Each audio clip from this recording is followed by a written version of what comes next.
My name is William Elliott and this is Matthias Elliott. Together we have developed the fluid space drive. What is a fluid space drive?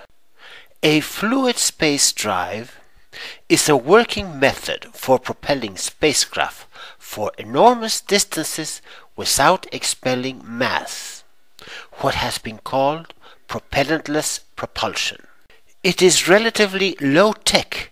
Anybody can build and test the fluid space drive at no great expense, and some people already have. It presents a technology that permits us to begin considering sending probes to other solar systems now. We shall now show how the fluid space drive works. First, the parts of the fluid space drive. We need a pressurized cylinder, a mass that can move freely, the length of said cylinder, a series of flaps on the mass. Inside the cylinder there is a ramming piston at the front and rear. Here we have the cylinder. The cylinder is pressurized with air at normal pressure and temperature. Inside the cylinder, the mass M1 can move freely from the front to the rear of the cylinder. The mass has a series of flaps that, depending on their position, open or close, will offer minimum drag or act as an air brake. And we have ramming pistons at the rear and forward end of the cylinder. We shall now see how it works. In order to simplify this explanation, we will assume that the cylinder or spacecraft and the free-floating mass both have a mass of 100 kilograms. For a more accurate representation of the cycle, please see the web link in this page. We have two cycles. In cycle 1, the mass travels from the rear of the spacecraft to the front of the spacecraft.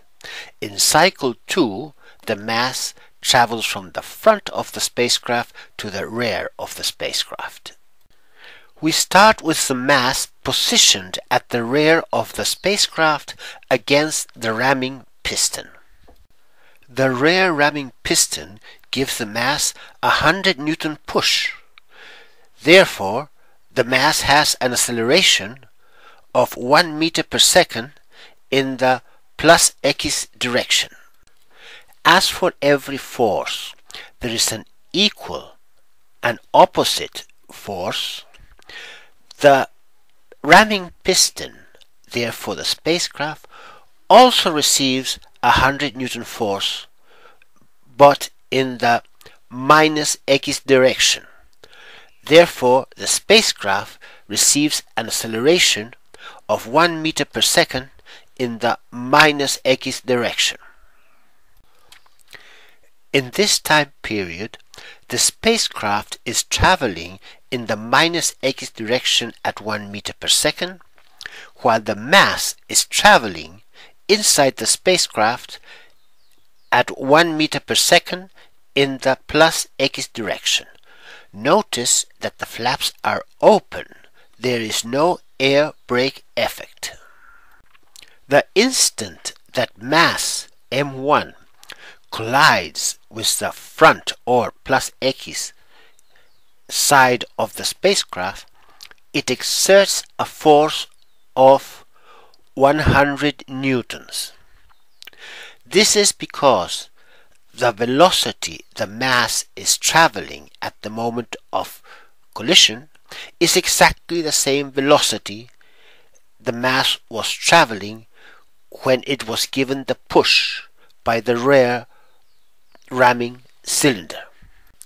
So we end cycle 1, where the mass traveled from the rear of the spacecraft to the front of the spacecraft, with a net velocity change of 0. The spacecraft is not going anywhere. Now we shall see cycle 2, where the mass travels from the front end of the spacecraft to the rear of the spacecraft. We start with the free-floating mass at the inner forward end of the cylinder in position by the forward ramming piston. The forward ramming piston gives the free-floating mass a 100 Newton push. This gives the free-floating mass a 1 meter per second acceleration in the -x direction. Therefore, the free-floating mass will begin its travel from the +x position to the -x position with an initial velocity of 1 meter per second. As for every force there is an equal and opposite counterforce, the ramming piston receives a 100 Newton force F2 in the +x direction. As the ramming piston is attached to the spacecraft will receive an acceleration of 1 meter per second in the +x direction. This is where we close the flaps, creating an air brake. This results in a drag force Fa that in the +x direction slows the free-floating mass's relative velocity. When the mass collides with the spacecraft's rear end, it no longer has a velocity of 1 meter per second. It has decreased due to the air drag. The mass's final velocity at collision, F1F, is less than 1 meter per second. Therefore, the force that is exerted against the rear end of the spacecraft is less than 100 newtons. As the force F2 exerted against the front end of the spacecraft is larger than the force S5 exerted against the rear of the spacecraft, we have a net gain in velocity. Therefore, we finish the cycle with an acceleration in the +x direction. Every time we execute cycle 1 from -x to +x, there is no velocity change. Every time we execute cycle 2 from +x to -x, we have a velocity change in the +x direction. For every second cycle, the spacecraft gains velocity. We have constant acceleration. That means that if we have two space probes on the way to Mars, one with the fluid space drive and another without the fluid space drive, the probe without the fluid space drive will travel at a constant velocity, coasting until it reaches its destination, while the probe that has a fluid space drive attached to it will continue with a constant acceleration, gaining velocity each time interval. If I had to mention only two characteristics of the fluid space drive, it is these. 1. It works. 2. It is low tech. It is so low tech that you can test it if you wish.